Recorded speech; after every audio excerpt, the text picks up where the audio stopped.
Opa galera, beleza? Aqui quem está falando com vocês é o Gustavo e mais um vídeo no canal Cruzeiro News. Bom, no vídeo de hoje iremos falar sobre a provável escalação do Cruzeiro para esse jogo de hoje contra a Ponte Preta. Lucas França, que deve atuar assim depois de mais de um ano longe dos gramados. O que esperar de Pedro dos Supermercados BH para 2021 e seus investimentos assim na Toca da Raposa, além do caso envolvendo as dívidas do Cruzeiro junto à FIFA e com alguns jogadores, e será que ainda terá condições de pagar esses atletas? Mas antes de começarmos, já aproveite aqui para deixar seu like e também se inscrever no canal para continuar recebendo mais conteúdos como esse. Iremos começar falando sobre o caso de Lucas França, goleiro que está assim no Cruzeiro desde o início desse ano, quando o Rafael foi para o Atlético Mineiro e tudo mais, e a Raposa assim se viu sem um segundo goleiro reserva para substituir Fábio em caso de alguma suspensão ou até mesmo alguma lesão,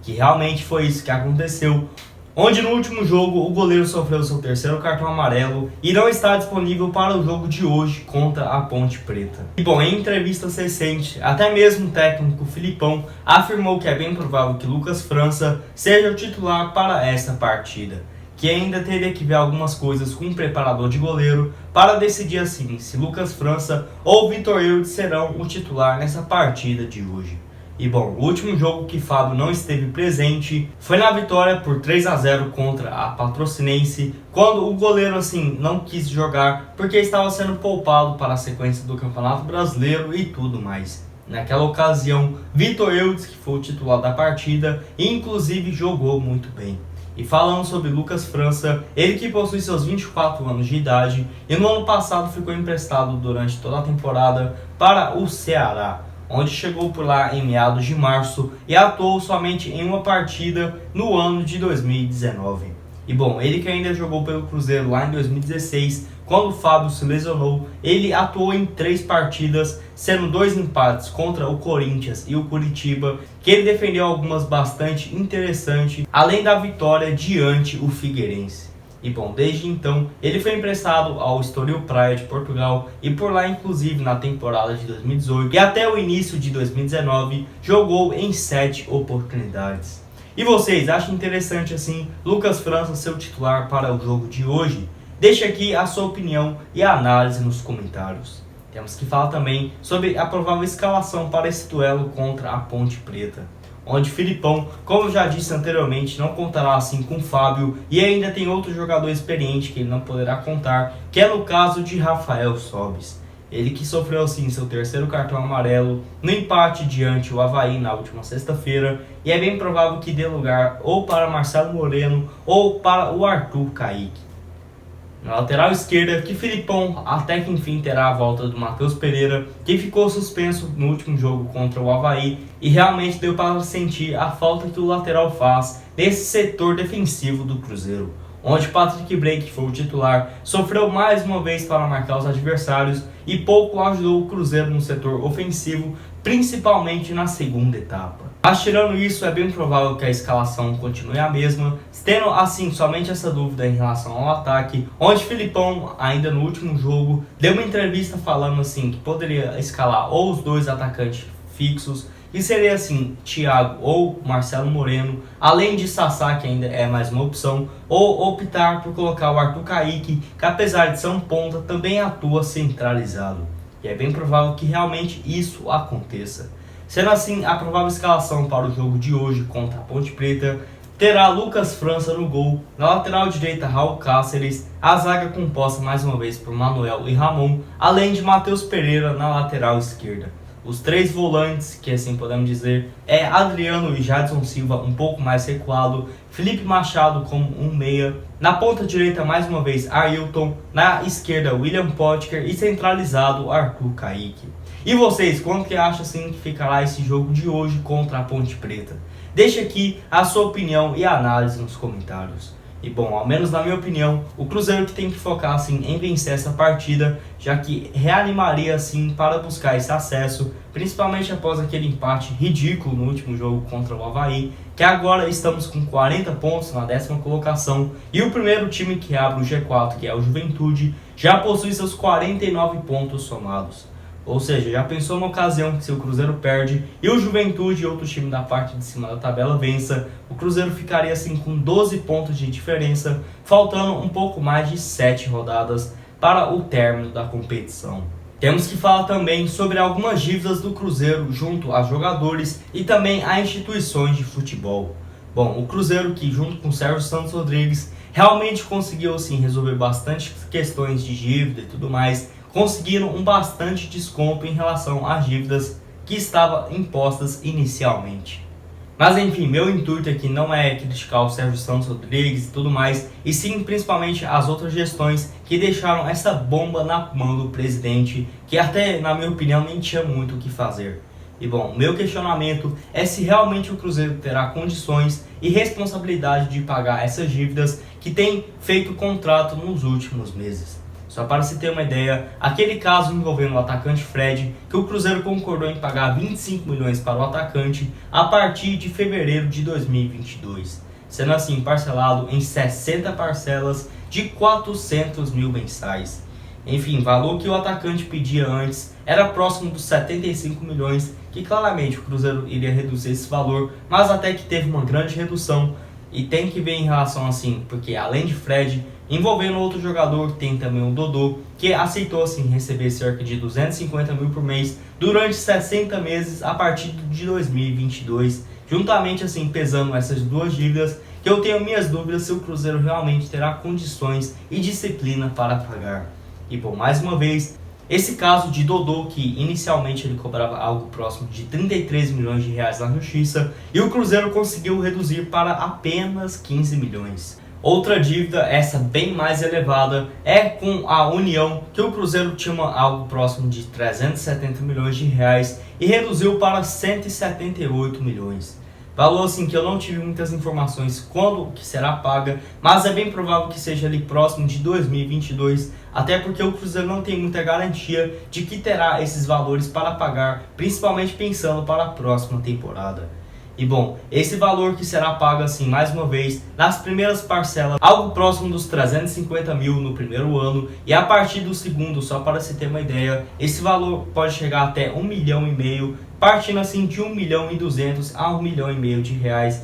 que realmente é quase metade da folha salarial do Cruzeiro, e se continuar nessas condições como estamos atualmente, fico bastante preocupado por conta disso. Ainda tem também aquela dívida envolvendo a Minas Arena e tudo mais, que o Cruzeiro ainda deve algo próximo dos 11 milhões, que também irá pagar ao longo dos anos. E vocês gostaram assim pelo menos dessa análise, só para se ter uma ideia da complicação financeira que o Cruzeiro está atualmente, e até mesmo pensando a longo prazo, que a partir de 2022 serão pagos esses valores, que tudo bem, ainda estará ao comando de Sérgio Santos Rodrigues, mas se depois entra um novo Itair Machado da vida, fico muito preocupado com o Cruzeiro, justamente porque nesses casos envolvendo o Fred e também o Dodô, caso o Cruzeiro assim atrase cada mensalidade desse pagamento, terá um acréscimo de 10% no valor mensal. E só para somar todas essas dívidas que o Cruzeiro tem, a partir de 2022 terá uma folha salarial só para dívidas de algo próximo dos 3 milhões de reais, mas enfim. E falando sobre uma notícia um pouco melhor, temos que falar sobre Pedro dos Supermercados BH. Empresário que sem dúvidas foi o salvador da pátria do Cruzeiro nesse ano de 2020 e até fica assim pensando quais serão os planos junto ao Cruzeiro para a temporada de 2021. Enfim, falando sobre esse ano de 2020, que sem dúvidas ele foi o fundamental para o Cruzeiro realmente não perder mais pontos na justiça e poder voltar a registrar jogadores no mercado. Só para se ter uma ideia, ele que pagou assim as dívidas envolvendo o atacante William, que era próximo dos 6 milhões de reais, de Pedro Rocha junto ao Spartak Moscou, algo também de 2 milhões e meio de reais, de Rafael Sobieski junto ao Tigres do México, um valor próximo dos 13 milhões, e também aquela de Denilson junto ao Al-Ahly, que era também mais outros 3 milhões e meio de reais. Enfim, se for somar assim todos os valores que ele ajudou o Cruzeiro nesse ano, é algo próximo dos 35 milhões, que sem dúvida, se não fosse por ele, nem sei qual seria assim a situação do Cruzeiro, tanto dentro e principalmente fora de campo. Enfim, de acordo assim com o Nicola, ainda no mês de junho o empresário tinha investido algo próximo dos 100 milhões de reais no Cruzeiro, somente assim de patrocinadores, investimentos e também na ajuda de contratações de atletas. Onde ele começou assim a patrocinar o Cruzeiro em 2010, mas começou a investir pesado mesmo a partir da entrada de Alexandre Matos em meados de 2012, como por exemplo foi fundamental para a contratação de Dedé, que ele pagou algo próximo dos 3 milhões de reais naquela época, além de ajudar nos salários de Everton Ribeiro, que foi fundamental assim para a conquista do Brasileirão de 2013 e também de 2014. Enfim, falando assim um pouco mais sobre a sua paixão pelo Cruzeiro, ele que torce assim para a Raposa desde quando era pequeno e inclusive acompanha todos os jogos, mesmo depois assim de ter tanto sucesso e nem ter muito o que se preocupar com o Cruzeiro, e mesmo assim ele está ajudando nesse momento mais complicado que o clube vem passando. Enfim, ele ainda também foi responsável direto pelaquela demissão de Anderson Moreira, onde ele se entreviu assim no meio para pedir a demissão do treinador e tudo mais. Até mesmo eu concordo com ele, acho que se no futuro eu for um investidor do Cruzeiro eu também faria o mesmo. E ficamos assim na expectativa sobre novas contratações que o empresário pode fazer para o Cruzeiro, já que, por exemplo, ele está ajudando assim no salário de Marcelo Moreno, e não duvido nada que, mesmo se o Cruzeiro continuar na Série B, pode contratar um ou outro jogador com o auxílio desse patrocínio. E ainda tem também o salário de Filipão, que é bancado um pouco pelo empresário. E ele ainda foi fundamental para algumas contratações importantes do Cruzeiro, como foi lá no dezembro do ano passado, que ele pagou cerca de 7 milhões de reais para comprar 50% dos direitos do lateral direito colombiano Orejuela. E o Cruzeiro vai vender ele por algo próximo dos 18 milhões de reais, que o empresário poderia sim pegar boa parte desse valor, mas dificilmente acho que isso realmente deverá acontecer. Onde, só para se ter uma ideia, naquela venda de Arrascaeta e tudo mais, ele que ajudou o Cruzeiro pagando assim 2 milhões de euros para contratar o uruguaio do Defensor lá do seu país, que o Cruzeiro tinha assim a responsabilidade de pagar outros 2 milhões, que acabou não pagando somente quando ele foi vendido. E como o Pedro dos Supermercados BH tinha 50% dos seus direitos econômicos, quando ele foi vendido para o Flamengo em dezembro de 2018, ele poderia pegar algo próximo de 27 milhões de reais, mas optou por pegar somente o que ele tinha investido inicialmente, que foi seus 9 milhões,